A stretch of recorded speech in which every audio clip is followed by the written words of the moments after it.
Posez-vous cette question avec une honnêteté brutale. Pourquoi les personnes calmes, prévisibles et aimantes vous ennuient-elles? Pourquoi, malgré toutes vos promesses de ne plus jamais souffrir, finissez-vous toujours par être magnétisé par celui ou celle qui porte l'orage en lui? Vous appelez cela de la passion. Vous appelez cela une connexion électrique, une attirance inexplicable, ou même le destin. Mais la psychologie a un nom bien moins romantique pour ce phénomène. Ce n'est pas de l'amour, c'est une résonance de traumatisme. Si vous êtes attiré par des relations toxiques, ce n'est pas parce que vous n'avez pas de chance, ou que le monde est rempli de prédateurs. C'est parce que votre système nerveux a appris, très tôt, à confondre l'instabilité avec l'intensité, et l'angoisse avec l'attachement. Dans cette vidéo, nous allons plonger dans les profondeurs de votre subconscient pour comprendre pourquoi vous vous sentez chez vous dans le chaos. Nous allons briser l'illusion de cette attirance fatale pour révéler la mécanique de précision qui vous pousse, tel un papillon de nuit, vers la flamme qui finira par vous brûler les ailes. Car comprendre pourquoi vous avez besoin de cette douleur est la seule façon de ne plus jamais la laisser diriger votre vie. Pour comprendre ce mécanisme, il faut revenir à la source, votre enfance. Votre cerveau ne cherche pas ce qui est bon pour vous. Il cherche ce qui lui est familier. Si vous avez grandi dans un foyer où l'amour était conditionnel, où il fallait mériter l'attention, ou encore où l'un de vos parents était émotionnellement indisponible, votre définition de l'amour s'est construite sur une base de manque.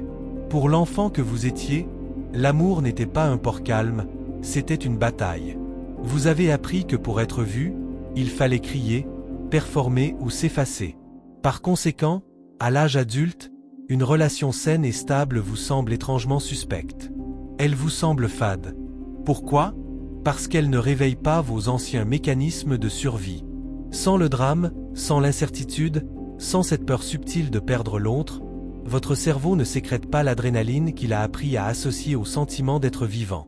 Une relation toxique n'est rien d'autre qu'une tentative désespérée de votre enfant intérieur de rejouer le scénario du passé pour, cette fois-ci, essayer d'obtenir une fin différente. Vous cherchez à guérir une blessure ancienne en utilisant le même couteau qui vous a blessé la première fois. Cette attirance repose sur un phénomène biologique puissant que l'on appelle le renforcement intermittent. C'est exactement le même mécanisme qui rend les joueurs accros aux machines à sous. Si une personne était méchante ou toxique avec vous 100% du temps, vous partiriez très vite. Mais le partenaire toxique souffle le chaud et le froid. Il vous offre des moments d'une intensité incroyable, des promesses de paradis, des phases de love bombing où vous êtes le centre de son univers. Puis, sans prévenir, il retire tout. Il devient froid, critique ou distant. C'est ce sevrage brutal qui crée l'addiction. Votre cerveau se met alors en quête de la prochaine dose de validation. Les moments de réconciliation deviennent alors tellement puissants chimiquement qu'ils effacent tous les abus précédents. Vous devenez dépendant de la dopamine que procure le soulagement après la douleur. Dans une relation saine, ce pic d'adrénaline n'existe pas, car la sécurité est constante. Pour un cerveau câblé pour le chaos, la paix ressemble à la mort.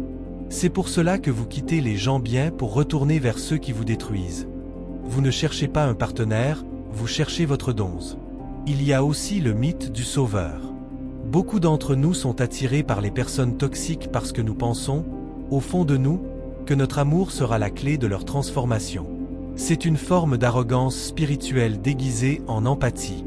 Si je peux réparer cet être brisé, alors je prouverai enfin que j'ai une valeur immense.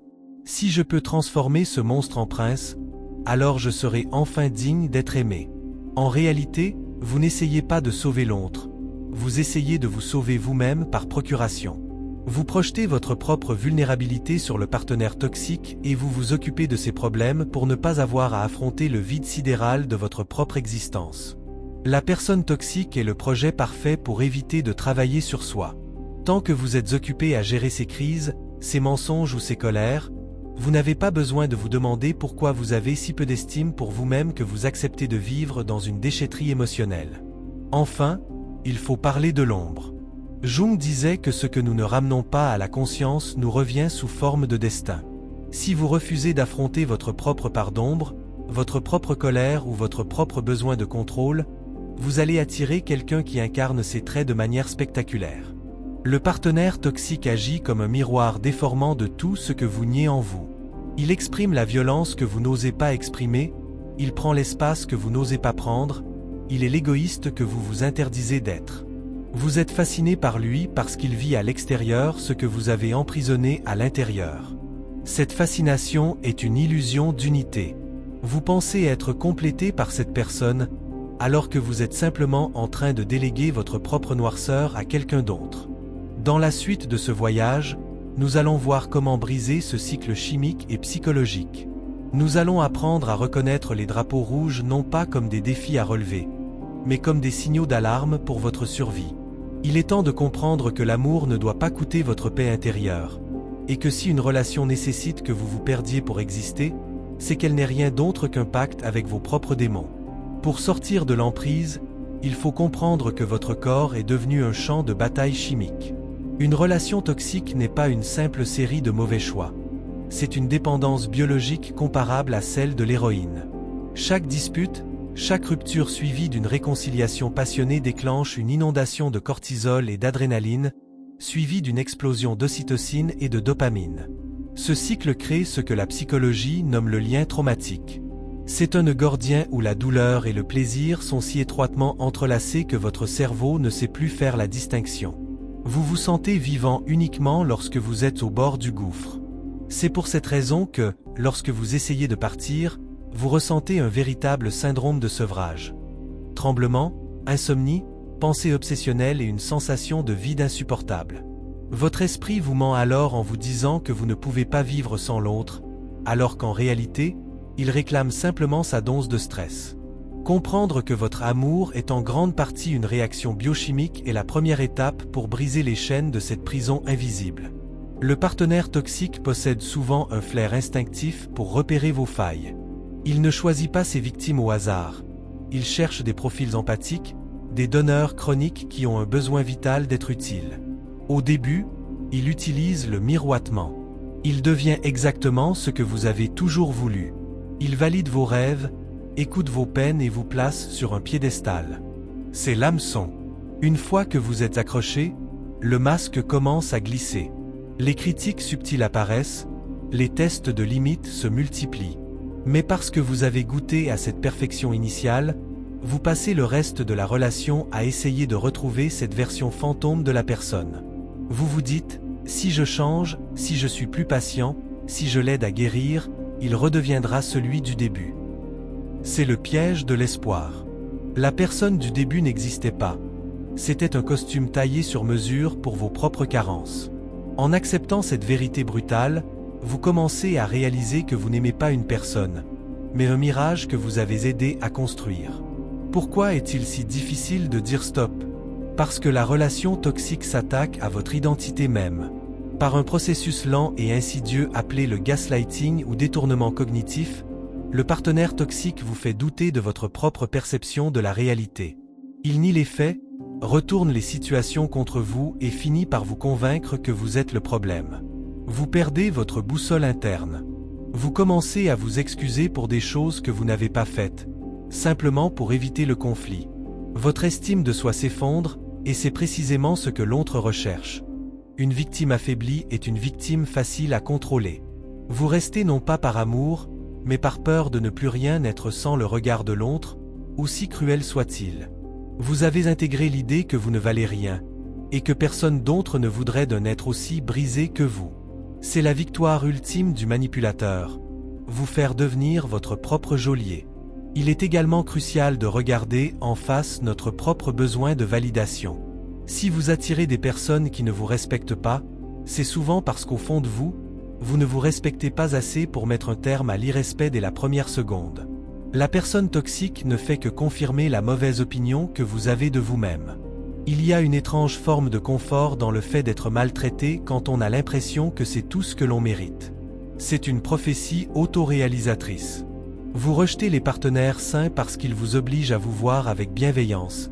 Et cela vous terrifie car c'est un territoire inconnu. Le chaos, au moins, vous savez comment le gérer. Vous êtes devenu un expert de la survie, mais vous avez oublié comment vivre. Pour rompre ce cycle, il ne suffit pas de changer de partenaire. il faut changer le regard que vous portez sur votre propre valeur. Enfin, la relation toxique est souvent une distraction massive de vos propres ambitions.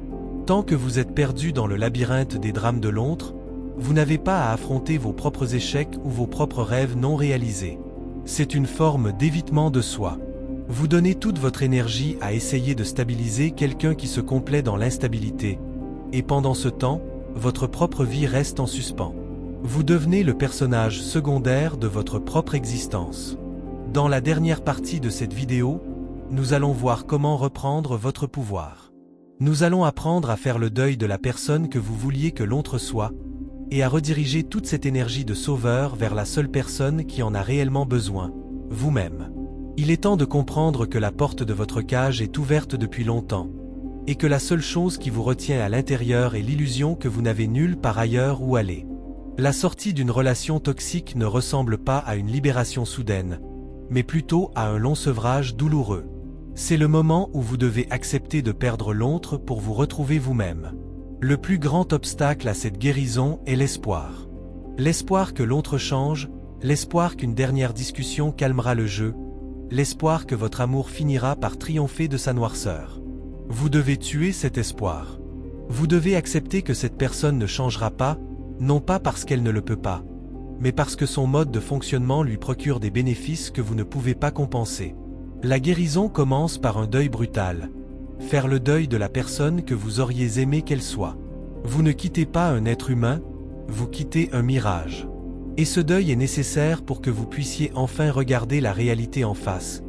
Vous avez été le complice de votre propre destruction en acceptant l'inacceptable. Une fois le contact rompu, le silence devient votre meilleur allié. La règle du zéro contact n'est pas une punition pour l'autre, c'est une mesure de protection pour votre propre système nerveux. Chaque message, chaque photo consultée sur les réseaux sociaux, chaque nouvelle apprise par des amis communs est une nouvelle dose de drogue qui réactive l'addiction. Vous devez laisser votre cerveau se détoxifier du cortisol et de la dopamine artificielle. Pendant cette phase, vous allez ressentir un vide immense. Ce vide n'est pas un signe que vous avez fait une erreur. C'est l'espace nécessaire pour que votre véritable personnalité puisse enfin respirer. Apprenez à apprivoiser ce silence. Apprenez à ne plus avoir besoin de drame pour vous sentir vivant. C'est dans ce calme plat, que vous trouviez autrefois ennuyeux, que se trouve votre véritable puissance. La paix n'est pas l'absence d'émotion, c'est la présence de soi. La reconstruction passe par une réappropriation de votre propre vie. Reprenez les projets que vous avez abandonnés, les passions que vous avez étouffées pour plaire à l'autre, les amitiés que vous avez délaissées. Redevenez le personnage principal de votre histoire. Vous devez traiter cette énergie de sauveur que vous avez gaspillée sur l'autre et la diriger exclusivement vers vous. Devenez votre propre projet de rénovation. Chaque fois que vous avez envie de prendre des nouvelles du partenaire toxique, investissez ce temps dans votre corps, votre esprit ou votre carrière. Faites de votre propre succès la seule réponse possible à l'abus que vous avez subi. En montant vos standards, vous créez naturellement une barrière de protection. Bientôt, le comportement des personnes toxiques ne vous attirera plus, il vous inspirera un profond désintérêt, voire une fatigue immédiate. Apprendre à aimer sainement, c'est apprendre à tolérer la stabilité. Vous devrez peut-être rééduquer votre cœur à ne plus chercher l'étincelle de l'angoisse que vous preniez pour de l'amour. Une relation saine ne vous fait pas perdre le sommeil. Elle ne vous oblige pas à devenir un détective privé et elle ne vous fait pas douter de votre santé mentale. Elle est prévisible, et c'est là sa plus grande vertu. Apprenez à apprécier la douceur, la constance et le respect. Si cela vous semble étrange au début, c'est normal. Vous êtes en train de changer de fréquence vibratoire. Vous passez de la survie à la vie. Ne cherchez plus quelqu'un qui vous complète, mais quelqu'un avec qui vous pouvez partager votre propre plénitude. En conclusion, si les relations toxiques vous ont attiré, c'est qu'elles parlaient une langue que vous connaissiez par cœur. Mais vous n'êtes plus obligé de parler cette langue. Vous avez le pouvoir de désapprendre le chaos et d'apprendre la paix. Votre attirance pour l'ombre n'était qu'une étape dans votre quête de lumière. Aujourd'hui, vous savez que l'amour véritable n'est pas un incendie qui vous dévore, mais une lumière qui vous guide. Merci d'avoir eu le courage d'affronter vos propres démons. Le cycle est brisé. Vous êtes libre. Maintenant, Allez construire une vie qui vous ressemble, loin des tempêtes artificielles, dans la clarté d'un respect que vous ne laisserez plus jamais personne bafouer.